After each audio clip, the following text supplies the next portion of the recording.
When I lived in Metro Manila, everything felt close. I squeezed between people on crowded jeepneys and traffic-choked streets.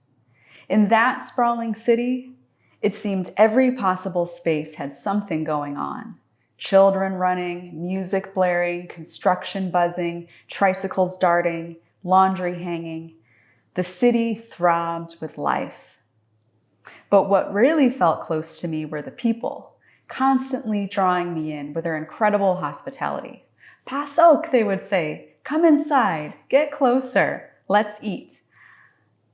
In the spiritual exercises, St. Ignatius of Loyola introduces a meditation on the Incarnation and has us picture the Trinity looking with great love upon our world in action. He invites us to take it all in with the eyes of our hearts and imagine some people being born and being laid to rest, some getting married and others getting divorced, the old and the young, the rich and the poor, the happy and the sad, so many people aimless, despairing, hateful, and killing, so many undernourished, sick, and dying, so many struggling with life and blind to any meaning. With God, I can hear people laughing and crying, some shouting and screaming, some praying, others cursing. It is from this place of beholding humanity that Creator God in her infinite love hatches a wild plan and sends Jesus himself into our midst as a baby. In Jesus, God wants us to be as close as we can, and God wants to be as close as he can get. Jesus is like someone recklessly in love who wants to do what we do, eat what we eat, experience what we experience. His love takes over his life in a radical way. I remember partnering with a community on a dump site in Manila Bay. One day, one of our staff members said that he would walk some of the children home, and they were so delighted to welcome him and introduce him to their families that they all huddled around him, holding onto his hands and fingers, grabbing onto whatever piece of clothing they could, whatever they could grasp, his cargo pocket, his shirt, a piece of his pant leg, just so that they could hold something too, so that every part of him was accompanied.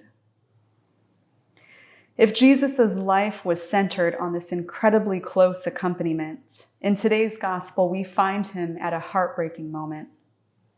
Even more people want to see him and know him. This time it's the Greeks.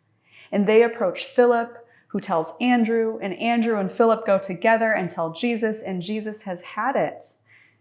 He summons the heart to tell him that his public ministry is over. He's wrestling with his impending persecution and death, and he wants to leave his friends with two clear messages. The first, give your whole self in love. And the second, God wants nothing more than to draw everyone into his heart.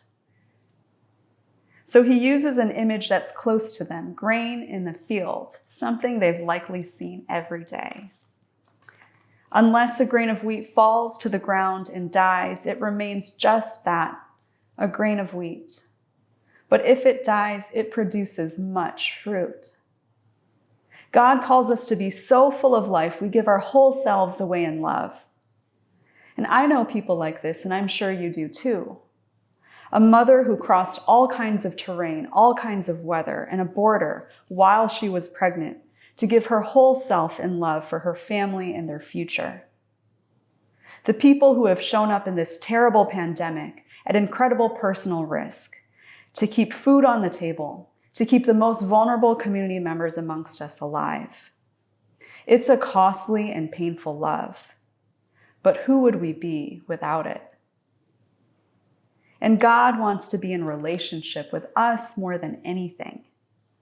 In the first reading, the prophet Jeremiah speaks God's desires about a new covenant, an even deeper commitment than before. I will place my law within them and write it upon their hearts. I will be their God, and they will be my people. No longer will they have need to teach their friends and relatives how to know the Lord, for all, from the least to the greatest, shall know me. And Jesus too promises to stay near us and says, "And when I am lifted up from the earth, I will draw everyone to myself." God has this magnetizing love that will not rest until we are completely wrapped up in Him, all of our hopes and all of our sorrows too. A couple of years ago, my cousin and godson Tommy was killed in a tragic accident. He was only 8 years old. Every year in November on All Souls Day, my family and I remember Tommy intentionally. We pull out photos, we tell stories, and we vow to cherish each other a little bit more this year. This past year, my daughter, who's now 4 years old, asked me, "Mommy, where do we go when we die?" It broke my heart to hear her question. "Oh, Sophia," I said. And I shared with her something I believe deep in my soul. When we die, God just brings us home close into her heart. This Lent, we are asked to take the long view with Jesus. Who would we become if we were at home in God's generous and reckless love? How would we spend our time, our lives? We all know what happens immediately after this story. Jesus, like so many good, innocent people, suffers violence, persecution, injustice, and death. And we know his story continues. We also know what happens to grains of wheat if we let them. They become bread for the journey and nourishment for each other. And we are called to that very transformation too.